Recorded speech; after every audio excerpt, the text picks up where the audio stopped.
Morning ഫാർമറിൻ്റെ പുതിയൊരു വീഡിയോയിലേക്ക് എല്ലാവർക്കും ഒരിക്കൽ കൂടി സ്വാഗതം. മഞ്ചേരിക്കുള്ളൻ്റെ വിശേഷങ്ങളുമായിട്ടുള്ളൊരു വീഡിയോ ആയിട്ടാണ് ഇന്ന് വന്നിട്ടുള്ളത്. അപ്പോൾ നമ്മളെ എൻ്റെ ബാക്കിൽ കാണുന്ന മഞ്ചേരിക്കുള്ളം ഇത് കൃത്യമായി നമ്മൾ ജനുവരി മാസത്തിൽ തൈ നട്ടതാണ്. ഇപ്പോൾ ഏകദേശം ഫെബ്രുവരി, മാർച്ച്, ഏപ്രിൽ അവസാനത്തോടുകൂടെ ഏകദേശം ആയി. ഒരു 4 മാസം 5 മാസത്തോളം ഇതിൻ്റെ വളർച്ചയായി. ഇത് നമ്മളെ പന്നി കുത്തിയ തോട്ടാട്ടോ. 2 പ്രാവശ്യമായിട്ട് പന്നി കുത്തി നിരത്തി. പിന്നെ നമ്മൾ ഒരിക്കൽ കുറച്ച് കന്ന് കൊടുന്ന് മാറ്റി വെച്ചു. അതേപോലെ തന്നെ കന്ന് മാറ്റി വെച്ച് അത് തെളിർത്ത് വന്നപ്പോൾ വീണ്ടും അതിന് ശേഷം നമ്മൾ വീണ്ടും കന്ന് വെച്ച് ഇപ്പോൾ ഏകദേശം ഇതൊരു 3 മാസം പ്രായമായിട്ടുണ്ടാവും.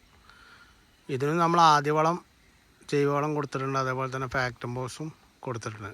ലെവലിലാണ് ഇപ്പോൾ നിൽക്കുന്നത്. ഇത് നമ്മൾ ഫസ്റ്റ് ബാച്ചിൽ വെച്ചതാണ്. ഇതിന് വലിയൊരു പരിക്കില്ല, പന്നികളുടെ ശല്യമൊന്നും ഇതിനുണ്ടായിട്ടില്ല. ശക്തമായ ചൂട് കാരണം നമുക്ക് ഡെയിലി നനയ്ക്കാനോ അല്ലെങ്കിൽ ഒരു 5 ദിവസം കൂടുമ്പോൾ നന്നായി ഇതിന് നനയ്ക്കാനൊന്നും കഴിയാത്തൊരവസ്ഥയിലാണ് ഇപ്പോൾ ഉള്ളത്.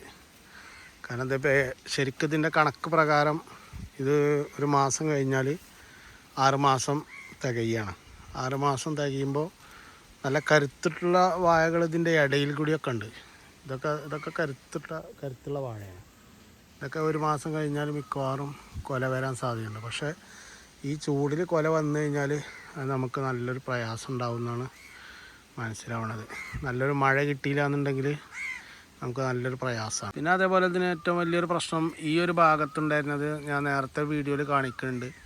ഇതുപോലുള്ളൊരു പുല്ല് ഇത് ശക്തമായി വളരണം. ഇത് പറിച്ച് ഇതിൻ്റെ മുരട്ടിക്കന്നെ ഇടുമ്പോൾ എന്താ വെച്ച് കഴിഞ്ഞാൽ ഇതിന് കുറേ പിന്നെ ഒരു തണൽ കിട്ടും.